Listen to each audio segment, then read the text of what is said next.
दोस्तों,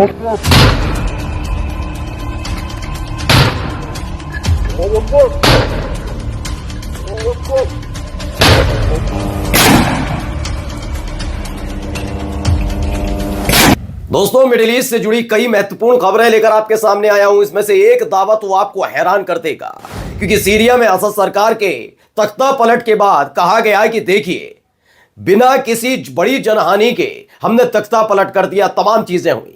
लेकिन क्या किसी ने अंदाजा लगाया जो इजराइल हमले कर रहा है उसमें कितने लोगों की मौत हो चुकी है?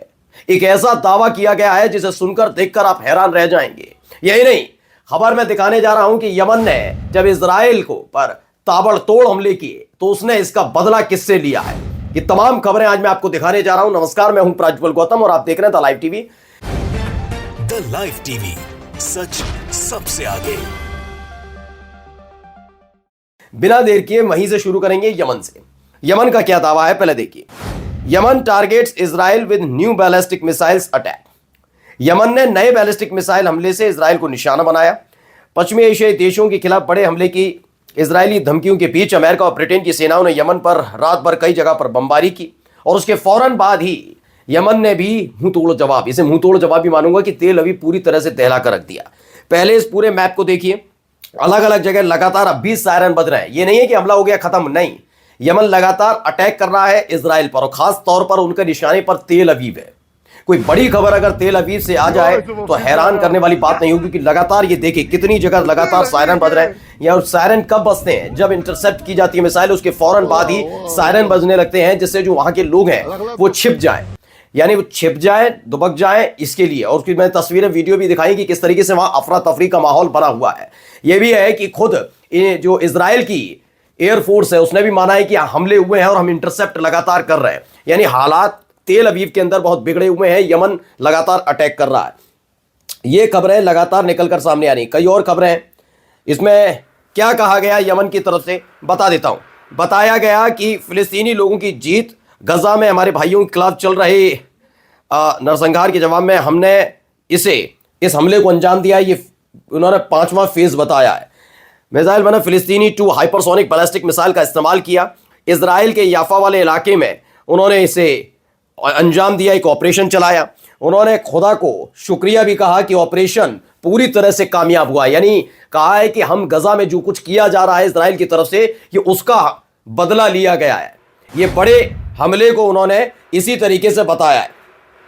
अब खबर दिखाने जा रहा हूं। इजराइल के जो मीडिया है वो क्या कह रही है? तेल अवीव में बेन गुरियन हवाई अड्डे से उड़ानें रोक दी गई हैं। वैसे ये खबर मैंने आपको दिखाई थी, लेकिन अब खुद इजराइल का मीडिया कह रहा है कि हाँ, हालात ऐसे बन गए हैं कि लगातार हो रहे हमलों के बीच हमने उड़ानें रोक दी हैं। यानी फिर से इजराइल घिरता हुआ नजर आ रहा है। उसने अमेरिका के साथ मिलकर जॉइंट ऑपरेशन तो कर लिया, सना पर हमला तो कर लिया, लेकिन हालात क्या है? अब उनके अपने देश पर बहुत ताबड़तोड़ हमले हो रहे हैं। लेकिन ताबड़तोड़ हमलों का जवाब दिया कैसा जाए, यह बहुत बड़ा सवाल है। अब प्रेस टीवी की पहले खबर देखिए।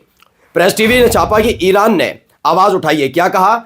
यमन पर जो जॉइंट ऑपरेशन अमेरिका और ब्रिटेन की तरफ से किया गया है वो उसे पूरी तरह से इंटरनेशनल लॉ जो है उसका उल्लंघन माना है। उन्होंने कहा है कि ये यूएन का जो चार्टर बना हुआ है उसका भी खुले तौर पर उल्लंघन किया जा रहा है। इस तरह के दावे वहां से किए जा रहे हैं। चलिए, अब ये सब तो खबर ये हुई, कर क्या रहा है इजराइल? अब ये पहले वीडियो देखिए आप।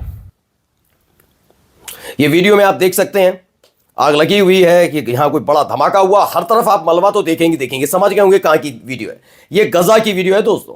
गजा में बताया गया कि किस तरीके से ये बड़ा हमला हुआ। 5 फिलिस्तीनी बच्चों की मौत भी हो गई है।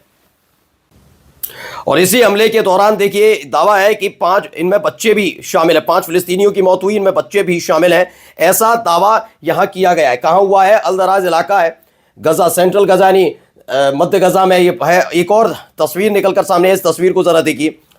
पूरा अंधेरा गुप्पा गुप्प नजर आ रहा होगा। यानी सोचिए, यमन ने हमला किया, हुती लड़ाकों ने हमला किया इजराइल पर, वो वहां हमला नहीं कर पा रहे तो क्या कर रहे हैं? इसका इस्तेमाल कर रहे हैं। यानी गजा पर हमला करके फिर से इसकी भरपाई कर रहे हैं, डैमेज कंट्रोल करने की कोशिश की जा रही है कि देखिए हम भी हमला कर सकते हैं। तो गजा पर हमला किया जा रहा है। क्या और किया गया? बिजली काट दी गई है। खबर क्या है? No medicine no electricity. कहां पर? लगातार हमलों के बीच कुछ इस तरह के हालात हैं। और ये क्या है इमारत? आप जानते हैं, ये कमाल अदवन हॉस्पिटल है, उसमें ये हालात पैदा कर दिए गए हैं कि ना वहां बिजली है, ना दवाइयां हैं। ये फिर से स्थिति पैदा की जा रही है। फिर कहते हैं कि हमास पर जिम्मेदारी है कि वो बाधा डाल रहा है कि सीज फायर ना हो पाए। अब एक और वीडियो निकलकर सामने आई। पहले गजा की ये वीडियो देखिए। हर तरफ आपको सिर्फ और सिर्फ मलबा पड़ा हुआ नजर आएगा। कुछ लोग हैं जो मलबे के नीचे से अपनों को भी ढूंढते हुए नजर आ रहे हैं। अच्छी खासी बिल्डिंग्स पूरे मलबे में तब्दील हो गई हैं। बताया गया इजराइल ने ये एयर स्ट्राइक की थी। गजा के पूर्वी गजा में जगह है शुजाया, वहां का ये इलाका है, वहां पर ये हमला हुआ। और उसके बाद क्या तस्वीर है, उसके बाद की वीडियोस आपके सामने दिखा रहा हूं। कई और खबरें निकलकर सामने आई इसमें देखिए। अब ये वीडियो निकलकर आई है गजा स्ट्रिप से, नॉर्दर्न गजा स्ट्रिप है, वहां पर यह हमला हुआ। बताया गया फिलिस्तीनी लड़ाके लगातार जबालिया कैंप जो है वहां पर हमला कर रहे हैं। यानी एक तरफ इजराइल की सेना एयर स्ट्राइक कर रही है, तो वहीं दूसरी तरफ से फिलिस्तीनी लड़ाके लगातार, यानी हमास के लड़ाके किस तरह से इजराइल के एक एक सैनिक को चुन चुन कर मार रहे हैं। इस वीडियो में आप नजर आ रहा होगा। एकदम धमाका होगा और सब कुछ खत्म। ये खुद ही जारी की गई है। जबरिया कैंप के पास जो लोग हैं, इस तरीके से कुछ हमले किए जा रहे हैं फिलिस्तीनी लड़ाकों की तरफ से। ताबड़तोड़ हमले, एक के बाद एक हमले वहां पर अंजाम दिए जा रहे हैं। चलिए अगली वीडियो में आपको दिखाने जा रहा हूं। उस वीडियो को भी मैं दिखाऊंगा, दमिश्क की वीडियो है। लेकिन उस सब के बीच एक बुरी खबर और आई इजराइल के लिए। क्या आई? इजरायली मीडिया की रिपोर्ट है कि रफा में एक इमारत ढह गई जिसमें कई सैनिक घायल हो गए। इसमें बताया गया कि जो लड़ाका संगठन है उन्होंने सैनिकों के एक समूह को के साथ इमारत को उड़ा दिया और उसी में दबकर कई लोगों के मौत की भी खबर है और घायल होने की ज्यादा खबर है कि घायल हुए हैं कई इजरायली सैनिक।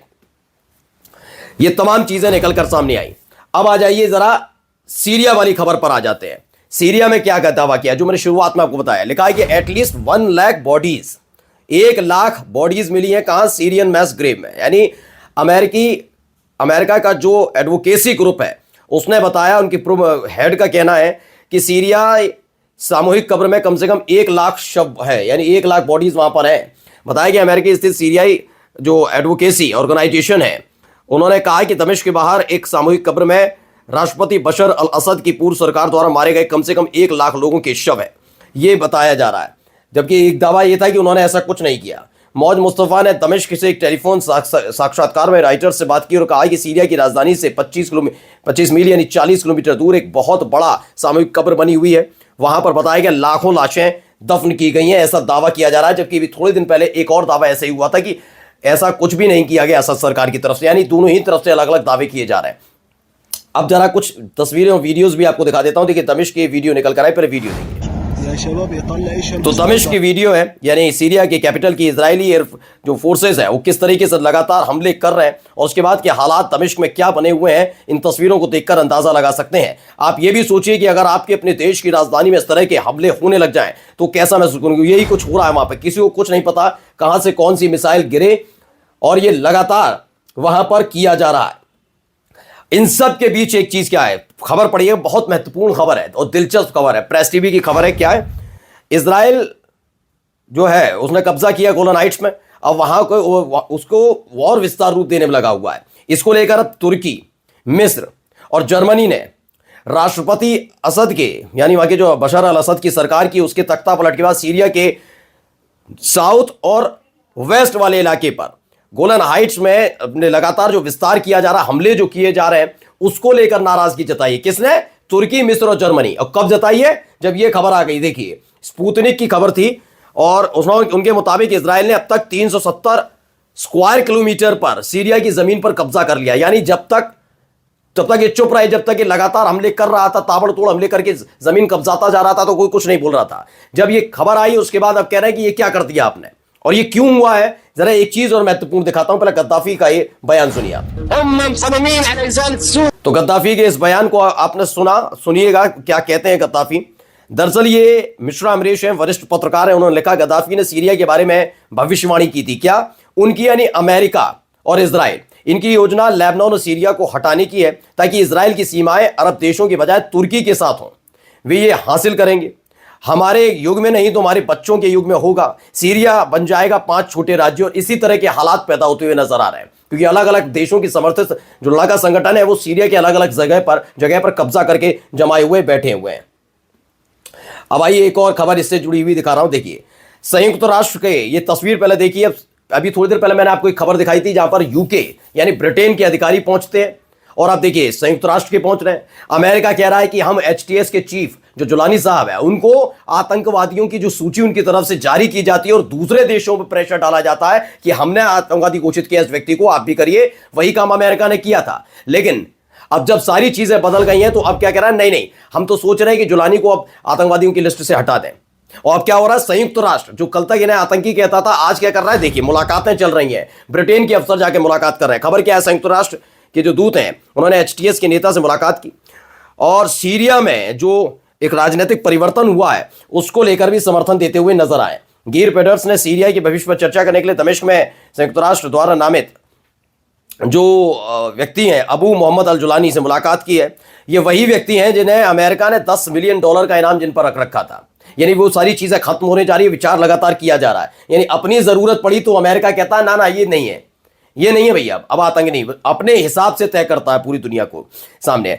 अब प्रेस टीवी का भी बयान है, इसमें बताया गया, इस बयान को पहले आप थोड़ा सुनिएगा जो प्रेस टीवी की तरफ से कहा जा रहा है, सुनिए। तो इसमें बताया अमेरिका और उसके सहयोगी ने 2011 से सीरिया में गंदा युद्ध छेड़ रखा है।